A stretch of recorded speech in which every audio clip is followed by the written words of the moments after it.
adakah melalui Ketua Menteri atau Kerajaan Negeri atau ke mana-mana agensi di negeri Sabah, tidak diberi penjelasan.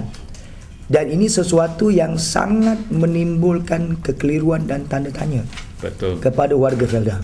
Dan kita menuntut suatu penjelasan ke mana wang ini disalurkan. Okay. Kalau nak sebut dari segi logik, katalah kerana Sabah itu ada Felda. Untuk pengetahuan, Felda yang ada di Sabah cuma ada 2. Kalau kita nak compare dengan negeri yang banyak Felda, macam Pahang, macam Johor, macam Negeri Sembilan atau negeri Terengganu. Ini 4 buah negeri yang paling banyak Felda. Di Sabah cuma ada Gugusan Sahabat dan Felda Umas. Dengan nisbah, orang kata nisbah tak sampai 5% daripada keseluruhan Felda yang ada. Betul. Jadi apa relevannya peruntukan itu disalurkan kepada negeri Sabah. Kemudian yang keempat, Datuk Ahmad Maslan sebut mereka dirikan bangunan baru Felda. Telah pun disebut oleh Dr. Tan. Saya cuma nak ambil angle begini. Wang yang mereka kutip di Felda adalah wang peneroka. Felda berbeza macam FETRA ataupun RISDA atau lain-lain agensi pembangunan wilayah seperti Kejora, seperti Kesedah, tak sama. Kerana status di Felda adalah status peneroka pemilik tanah. Bila pemilik tanah, segala aktiviti di Felda, termasuk aktiviti anak-anak syarikat, 43 anak syarikat, tidak boleh dilakukan dari segi orang kata kedudukan akta JSA dan kedudukan peneroka itu sendiri tanpa dilibatkan peneroka Felda sebagai kumpulan atau manpower yang menggerakkan Felda. Memang daripada awal, untuk pengetahuan, daripada awal masyarakat Felda tidak pernah bersetuju dengan projek pembinaan bangunan baru ini. Betul. Tidak pernah bersetuju. Kita telah beberapa kali membuat bantahan, menyerahkan memorandum. Kalaupun Felda berhasrat untuk mendirikan bangunan, cukup bangunan yang ada di Jalan Semarak, iaitu bangunan Felda yang sedia ada. Dan saya masih ingat apabila dulu dirancangkan supaya bangunan Felda yang lama yang ada sekarang itu diganti dengan pembinaan bangunan baru di tapak itu. Memang itu yang kita setuju. Tapak itu, sebab dia hanya membabitkan kos 220 juta sahaja. Dan kita tak ada masalah. Tetapi bila dia dipindahkan di suatu kawasan yang lain dengan nilai, saya nak sebut, kita keliru dengan fakta yang disebut.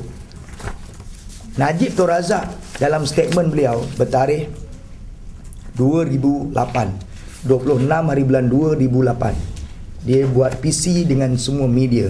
Saya ikut dalam berita harian, bertarikh 26 hari bulan 2 2008. Bangunan itu bernilai 640.77 juta. 640.77 juta. Kenapa statement Datuk Ahmad Maslan di Parlimen berbeza dengan apa yang disebut oleh Datuk Seri Najib Tun Razak?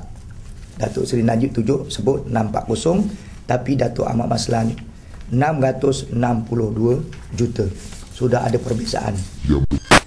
Dan apabila reserve Felda digunakan dengan angka yang disebut 662, mengikut kefahaman saya bahawa wang itu telah dibayar sepenuhnya, 662, kepada pemaju projek, iaitu Nazar TTDI. Itu logik ayat yang disebut oleh Datuk Ahmad Maslan. Bukan lagi sekadar 40% atau 230 juta. Tapi bila dia sebut 662 juta digunakan, artinya secara logiknya dia telah bayar sepenuhnya kepada pemaju sebanyak 662. Sedangkan untuk makluman, sampai hari ini bangunan tu tak siap lagi. Walaupun disebut mengikut statement Datuk Seri Najib, pemaju akan menyiapkan bangunan itu dalam tempoh 3 tahun saja. 3 years only. Tapi hari ini sudah masuk tahun 2010. Dan kita difahamkan kerja-kerja pembinaan itu masih terlalu lama lagi untuk disiapkan. Jadi adakah 662 juta itu adalah harga yang betul-betul telah telah selesai, begitu harga saja, atau ada juga tafsiran menyebut bahawa kemungkinan kos pembinaan bangunan itu akan lebih daripada itu. Maknanya mungkin mencecah sampai 700 juta boleh jadi, 800 juta boleh jadi, atau cost overrun ataupun sebagainya. Jadi ini tak siap mungkin sebab dia tak siap lagi.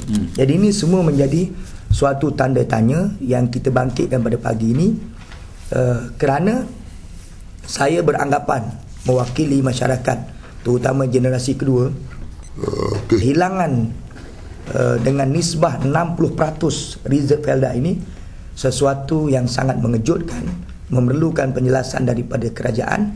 Dan saya nak bagi suatu gambaran.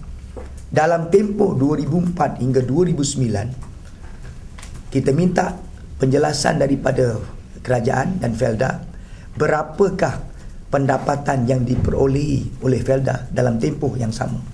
Saya dah sebut tadi, kutipan tanah mula, semua pinjaman-pinjaman yang dibuat oleh peneroka. Untuk makluman, semua kos operasi di Felda sebahagian besarnya ditanggung oleh peneroka-peneroka Felda. Tidak ada yang percuma. Aktiviti di Felda yang membabitkan peneroka, tidak ada yang percuma.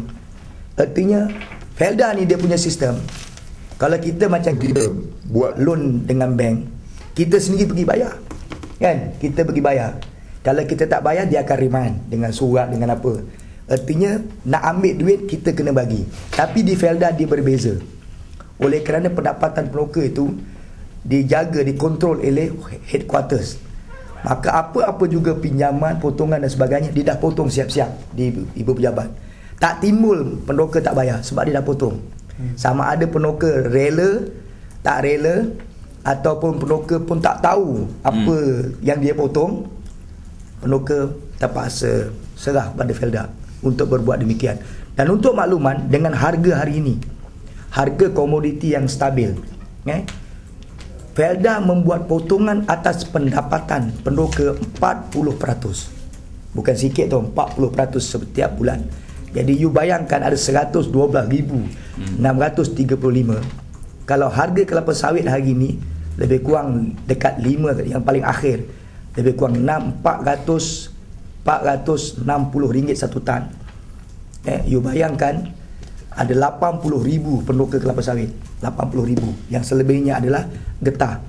Setiap bulan Felda akan mendapat satu jumlah yang sangat besar daripada setiap potongan-potongan yang dibuat.